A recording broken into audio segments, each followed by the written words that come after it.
नमस्कार दोस्तों, मैं Shyam Kumar Maurya, assistant professor Valmiki teachers training college Vaishali, DElEd प्रथम वर्ष कोर्स F5 भाषा की समझ तथा आरंभिक भाषा विकास। आज का मेरा टॉपिक है दोस्तों,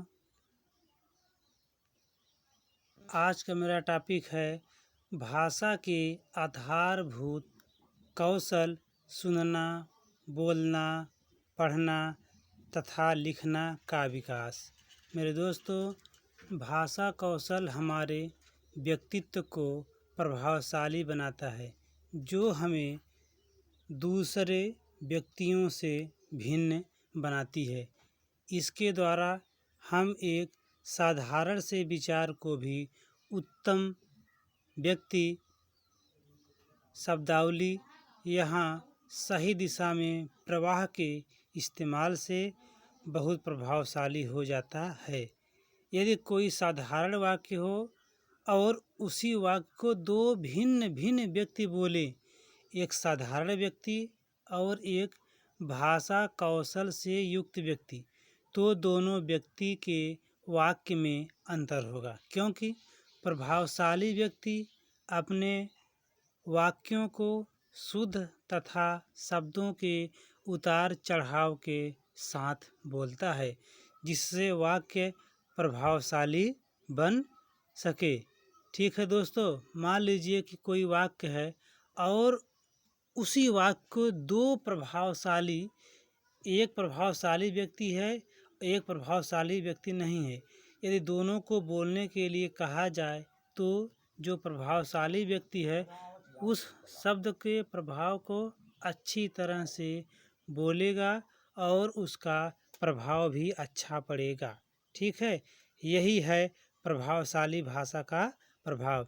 साधारण शब्दों में कहें तो केवल सुनना, बोलना, पढ़ना तथा लिखना भाषा कौशल के विकास नहीं है, बल्कि ध्यानपूर्वक सुनना, सार्थक बोलना, सार्थक पढ़ना तथा सार्थक लिखना भाषा कौशल के अंतर्गत आते हैं।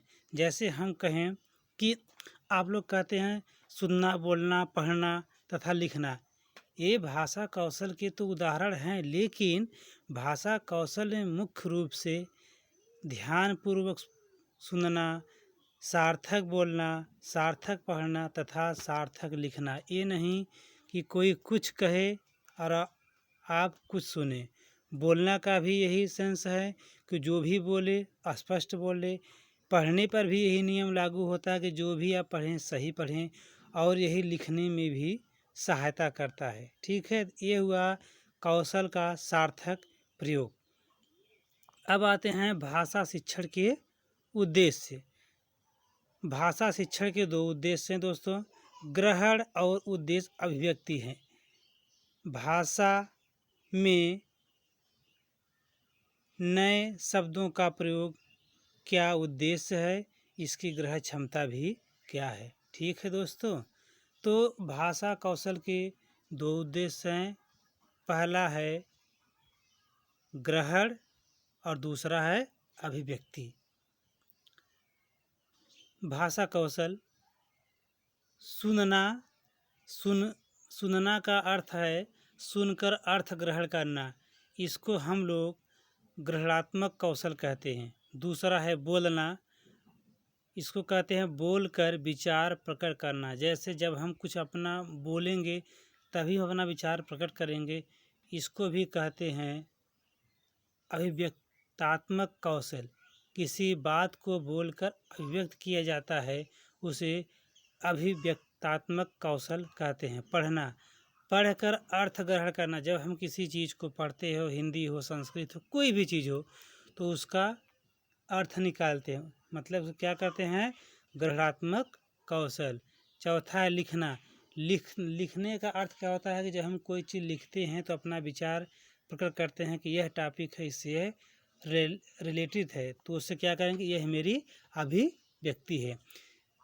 सुनना और पढ़ने को ग्रहणात्मक कौशल कहते हैं, बोलना और लिखने को व्यक्तात्मक कौशल कहते हैं। ठीक है दोस्तों, तो सुनना और पढ़ने को क्या कहते हैं? ग्रहण करने की क्षमता को ग्रहणात्मक कौशल कहते हैं। बोलना और लिखने को क्योंकि यह दोनों अभिव्यक्ति से संबंधित है तो इसे अभिव्यक्तात्मक कौशल कहते हैं। अब आते हैं भाषा के सोपान। भाषा के 4 सोपान हैं। पहला है सुनना, दूसरा है बोलना, तीसरा है पढ़ना और चौथा है लिखना। या हम इसी को कहते हैं LSRW।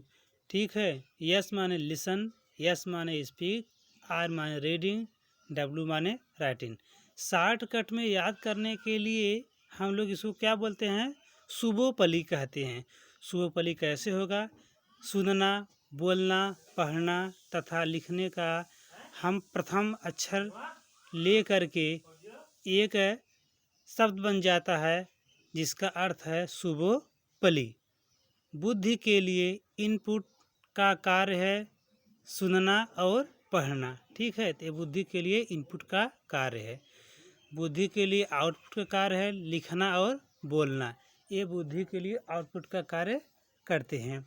इसके बाद दोस्तों सुनना और बोलना अमूर्त रूप हैं जो दिखाई नहीं देता, क्योंकि जो हम सुनते हैं और जो बोलते हैं वह दिखाई देता है, वह दिखाई नहीं देता है, तो वह अमूर्त रूप। जो चीज़ दिखाई नहीं देती है उसे अमूर्त रूप कहते हैं। जैसे हम बोले क दिखाई देता है तो सुनाई देता है।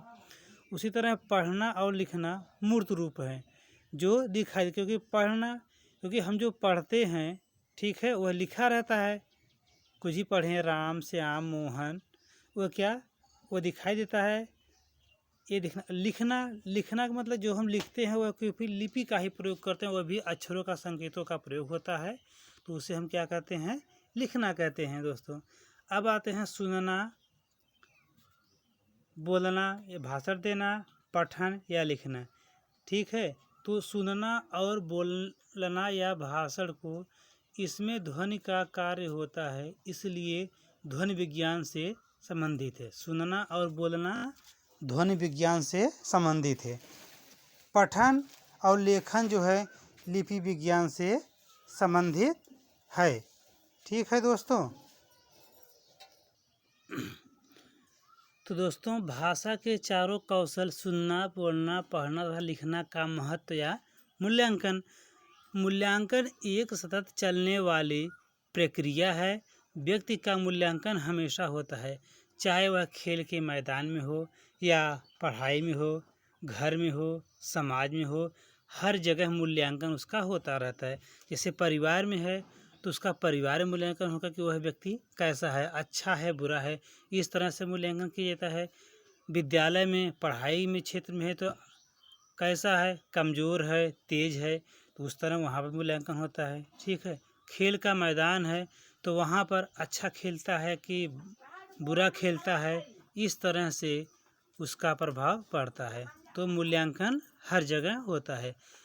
दूसरा पॉइंट है मूल्यांकन स्वयं विद्यार्थी के संबंध में होना चाहिए और उसके साथियों के साथ होना चाहिए। जैसे हम हैं या आप हैं तो आपका मूल्यांकन स्वयं होना चाहिए और आपके संबंध में आपके जितने मित्र यार हैं सबके साथ तुलना करना चाहिए कि ये क्या कर रहे हैं, क्या नहीं कर रहे हैं, आप कैसा करना चाहिए आपको। ठीक है, तो इस तरह से मूल्यांकन होता है। तीसरा है मूल्यांकन कई चरणों के परीक्षणों पर आधारित होना चाहिए, जैसे बंद प्रश्न, खुले प्रश्न, बहुविकल्पी प्रश्न, समूह कार्य तथा प्रोजेक्ट कार्य पर आधारित होना चाहिए। दोस्तों आज का मेरा जो ये टॉपिक है समाप्त होता है। नमस्कार दोस्तों, इसके बाद हम एक नए टॉपिक के साथ पुनः उपस्थित होंगे।